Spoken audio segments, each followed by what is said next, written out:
Donc, quel que soit ce que tu vas faire, quel que soit ce que tu as opté de faire, si tu ne fais pas attention à ce que tu écoutes, tu vas être perdu, quoi. Même, même ta manière de t'habiller, tu peux même te dénaturer si tu ne fais pas attention. Tu vas écouter tout ce que les gens disent. Surtout, nous les femmes, on est terribles surtout. On est trop fortes dans ça. Vous savez, la dernière fois, j'étais au salon avec ma fille. Je l'ai amenée pour faire des tresses. Et en sortant du salon, moi-même, j'avais fait des tresses. Je vois une dame là qui était habillée en robe ici, là, vous voyez le champ bien noir, manches longues. Et elle était arrêtée. Elle me regarde comme ça. Et puis, au fond, il y a une jeune fille qui passait sur la voie. Elle interpelle la jeune fille là. Et toi là? Je ne sais pas si là, apparemment, elle la connaissait.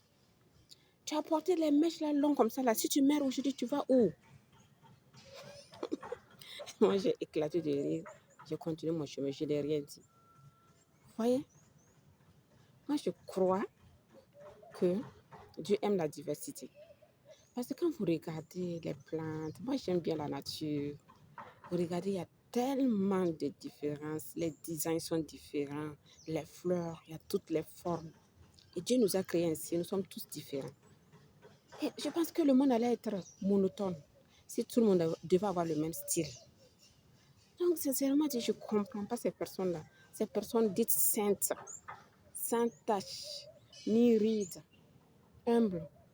Ces personnes qui sont là tout le temps, ces femmes-là surtout, parce que c'est spécifique à la gente féminine, hein, ça, il faut le reconnaître, qui sont tout le temps en train de regarder les autres femmes en corner, en train de les attaquer en corner, de scruter leur style, leur manière de s'habiller. Ah oui, les femmes qui portent des mèches sont comme ci, comme ça. Ah, surtout dans les lieux de culte. Dans les lieux de culte, tu vois ça. Les femmes dites saintes, là. Saintes! De chez sainteté. Et vous allez remarquer, elles s'habillent tout le temps de la même... elles ont un style particulier. Robe, bismillah, longue à la cheville. Robe, alléluia, longue à la cheville, avec gros foulard. Je n'ai rien contre les robes alléluia. Hein. J'en porte de temps en temps. La preuve, voilà, j'ai porté une aujourd'hui. Je suis à l'aise, il fait chaud aujourd'hui, j'ai porté. Voilà. Je n'ai rien contre le style vestimentaire. Voilà. Alléluia, au bismillah, marche bien noire, voile. Moi, je n'ai rien contre. Tu as opté de ne pas porter des mèches. C'est ton choix. Enjoy. Mais pardon, il faut laisser les autres enfants de Dieu là, les autres filles de Dieu que vous appelez entre griffes femmes pécheresses là, laissez-les jouir de leur liberté aussi, d'avoir leur propre style. Toi, tu as opté de laisser tes cheveux naturels. Peut-être que Dieu t'a chuchoté ça à l'oreille que pour avoir accès au paradis, il faut que tu sois naturel. Tu ne dois pas porter des mèches. Eh oui, les mèches, c'est diabolique. Les mèches, quand tu portes des mèches, moi en tout cas, je porte des mèches. Mais je n'ai jamais rencontré le diable dans mes mèches. Aucun démon. S'ils sont là, ils doivent être très discrets parce qu'ils ne se sont pas encore manifestés. Et moi, je crois en un Dieu plus puissant que Satan. Quand j'achète quelque chose, je prie, je bénis. Et je crois en cette parole de Dieu qui dit que tout est sanctifié par la prière. Quand je prie là, moi j'ai confiance, j'ai l'assurance. Donc je suis en paix, peaceful. Je porte mes mèches, ça me plaît. J'aime bien mes cheveux naturels, mais ça m'arrive. Voilà, je porte des mèches, ça me plaît. J'ai envie de changer de style. Je porte, je me sens libre, libre. Comme une vraie enfant de Dieu, libre. La seule chose que Dieu nous a donnée. Je veux dire la plus grande chose, la chose la plus précieuse que Dieu nous a donnée, c'est notre liberté. Dieu ne contraint pas quelqu'un à faire quelque chose. Maintenant, si toi tu pries un Dieu qui te juge par rapport à ton apparence physique, aux mèches que tu portes, à la couleur de tes cheveux, à la longueur de tes robes, de tes manches ou de ton voile, c'est entre toi et puis ton Dieu. Moi, le Dieu que je prie, il ne m'a pas encore soufflé à l'oreille que mon salut dépend de la couleur de mes cheveux, de ma coiffure, de la longueur de ma robe. Je suis tout à fait d'accord. Une femme doit s'habiller décemment. Une femme doit être bien habillée, se couvrir bien le corps. Je suis tout à fait d'accord. Mais parce que tu portes des robes, alléluia, ou des robes bismillah, tu te crois tellement sainte, parfaite, douce, humble. Du coup, tu vas chez les autres femmes. Tu es en train de les regarder en corner. Mais ce que vous ne savez pas là, les femmes saintes là, quand vous regardez les autres en corner, vous critiquez leur manière de s'habiller, leur coiffure, les mèches, elle porte des mèches. Quand elle n'est pas fière des cheveux que Dieu lui a donnés, elle veut cacher ses cheveux. Elle est comme si, quand vous êtes en train de faire tous ces commentaires composés là, ça entache votre sainteté. Vous voulez être sainte, non?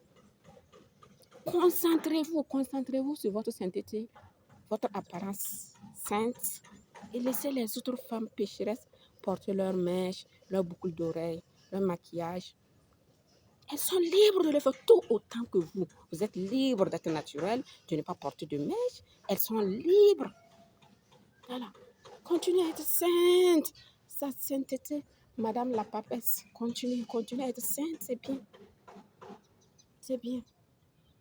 Si être sainte, c'est porter de longues robes, manches longues, ça dépend de la noirceur de tes cheveux, ou je ne sais pas moi, de ta robe ou la longueur, selon vous. Ok, on respecte cela. Si être sainte, c'est porter ses cheveux naturels, on respecte cela. Sa sainteté. On respecte votre sainteté, votre humilité, votre douceur légendaire, votre humilité exceptionnelle, votre sainteté qui est en train de dépasser la sainteté de Dieu. On respecte cela. Mais de grâce, laissez les autres femmes là respirer un peu. Arrêtez de faire des commentaires composés sur le style des autres. Je pense que ça entache votre sainteté. Sincèrement dit, concentrez-vous sur votre sainteté. Et laissez les autres là. Les pécheresses la porter leur mèche, la porter leur robe, non alléluia, non bismillah. Voilà. Tout ça pour vous dire que si tu dois écouter les gens là, finalement tu ne seras même plus toi-même. Tu vas aller adopter. Parce qu'on est trop fort dans les attaques indirectes, les attaques en corner. Non, c'est grave. Les psychologues les appellent les passives agressives. C'est-à-dire des gens souvent, ils ne te disent pas les choses directement. Eux, ils sont tout le temps en mode corner, de façon indirecte. Vous voyez le gens, comme cette femme qui s'arrête, me voit sortir du ça. Tu vois que j'ai porté des mèches. Ma fille est en train de faire des mèches. Et puis tu commences à dire que celle qui, quand tu portes des mèches, après ta mort, tu vas où? Certainement, c'est un enfer, elle a voulu dire. Vous voyez, ou bien quelqu'un qui vient, qui s'arrête à côté de vous, elle commence à faire des remarques comme les femmes qui aiment porter des pantalons là, c'est des femmes belliqueuses, c'est des femmes rebelles, elles sont rebelles à leur mari. Oui, oui. Et ça c'est les femmes saintes là, elles aiment faire ces achats de réflexe. Mais attends, quel est le lien entre le fait de porter un pantalon et puis le fait, il y a des femmes qui portent des robes, alléluia, des robes similaires, mais qui font karaté avec leur mari à la maison. Arrêtez-moi ça. Moi, je ne juge pas quelqu'un sur son apparence physique. Oh, et moi, j'aime la diversité. Je respecte cette diversité que Dieu nous a, les divers styles qu'on a. Quand moi, je regarde les créatures merveilleuses de Dieu, j'admire, je suis admirative devant voilà, la spécificité de chaque être humain, la spécificité de chaque femme. Je connais une là, quand elle veut boire son thé, par exemple, elle met du beurre dans son thé. Les gens boivent leur thé avec de la menthe, du miel, du citron, du gingembre, de je ne sais pas quoi. Et elle, sa spécificité, elle met du beurre dans son thé pour boire. Je dis, waouh, tu es spécial, hein? Tu bois du thé, un thé beurreux, quoi. Vous voyez, chacun a son truc. Donc, il faut apprendre en tant que femme, voilà, à respecter ces spécificités-là, ces différences-là, parce que nous sommes toutes différentes. Quand vous regardez, même physiquement, on n'est pas pareil. Il y en a qui sont grandes, il y en a qui sont minces, il y en a qui sont en forme. Et c'est Dieu, dans sa création, qui a fait ce design. Voilà. Qu'on apprenne à se respecter, à regarder les autres. Bon, on n'est pas obligé tout le temps de faire des commentaires composés. Franchement, après, on en a marre, quoi, d'entendre ces genres de commentaires-là. Et puis, vous dites que les mèches, c'est diabolique. Qui sait les tissus que vous avez achetés pour faire vos robes, alléluia, vos robes bismillah, là, vous savez où ça a été fabriqué? Peut-être que ça a été fabriqué dans l'antichambre de l'usine de fabrication de mèches là. Oui, les mèches, c'est diabolique. Ça vient de l'usine de Mami Wata au fond de la lagune ébriée. Quoi. Et les tissus de robe, alléluia. Les tissus de robe bismillah, ça vient d'où, tu sais? Tu sais d'où ça vient? Peut-être que le responsable de l'usine de mèches là, c'est le même qui gère l'usine de fabrication de tissus de robe, alléluia, de robe bismillah. Tu sais pas? Donc, apprenons à respecter chaque personne dans sa différence. En tant que femme, notre féminité doit se manifester ainsi. Une femme doit apprendre à respecter une autre femme, à traiter une autre femme avec respect. Parce que quand tu te mets à dénigrer l'autre, tu n'as pas besoin de dénigrer l'autre pour exister. Tu n'as pas besoin de dénigrer l'autre pour paraître plus, je ne sais pas, mais plus sainte. Et puis, je pense que la sainteté n'est pas à démontrer. C'est pas parce que tu portes des signes ostentatoires de la foi que ça fait de toi une personne sainte. Hein? Gros chapelet, grosse croix, grosse Bible, robe, bismillah, robe, alléluia. Non, non, c'est pas forcément ça. Donc apprenons voilà, à nous soutenir entre femmes. Quand tu vois une femme qui fait son business, si tu n'as pas d'argent à lui donner, par tes paroles, tu peux la motiver. Par tes paroles, tu peux l'encourager. Tu peux la bénir. Il y a toutes choses plus, en tout cas, de très belles paroles à dire que d'être là à dire, ah, tu ne peux pas faire ça, tu ne peux pas faire ça. Tu es une femme, tu dois rester entre quatre murs. Oh, Dieu ne veut pas que tu fasses. Hein, tu dois rester entre quatre murs pour t'occuper de tes enfants. Curieusement, ces femmes-là, tu ne vas jamais les entendre tenir de tels discours à l'endroit de leur propre fille, par exemple.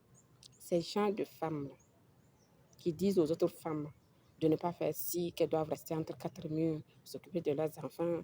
Tu ne vas pas les entendre dire ça à leur fille. Ah, ma fille, attends. Ah, comme tu es une femme là, arrête de faire tes études. Quand tu vas te marier, tu restes à la maison, tu t'occupes de tes enfants, tu fais rien, ton mari va tout faire. Je suis d'accord, il y a des femmes qui font le choix de rester à la maison pour s'occuper de leurs enfants, qui ont opté de ne pas travailler. C'est un choix personnel. Elles se sentent dedans. Il y en a aussi, malgré que leur mari travaille, elles ressentent le besoin de travailler. Elles ne sont pas épanouies quand elles sont enfermées, elles ne font rien. Peut-être que c'est des femmes qui ont été élevées dans des familles par une mère ou un père qui les a initiées très tôt à apprendre à se débrouiller dans la vie. Et je pense que ce n'est pas un péché. Il faut arrêter de critiquer, de juger. Si tu ne peux pas encourager, tu n'es pas obligé de décourager non plus. Ok, je vais vous laisser, sinon la vidéo va être très longue. Voilà. Bye et bonne journée, bénédiction. Et si vous avez des projets, allez-y, foncez. Voilà. Pendant que vous êtes dans l'attente, croyez que vous pouvez le faire. Travaillez dur. Voilà, vous espérez et votre projet va se réaliser. Vous voulez vous marier, il n'y a pas le feu. Voilà. Quand le temps de Dieu viendra, ça va se faire naturellement. Ne vous précipitez pas pour aller vous mettre dans des relations. Voilà, pas du tout catholique, des relations où vous ne serez même pas heureuse, où on vous traite mal, on vous maltraite, on vous frappe, on vous violente. Voilà. Tout simplement parce que vous avez écouté les gens. Chacun a son jour. Quand ton jour va arriver, tu vas te marier. Voilà. Et Dieu est au contrôle. On ne lui a pas encore fait un coup d'état. Il est toujours à son poste. Aie confiance.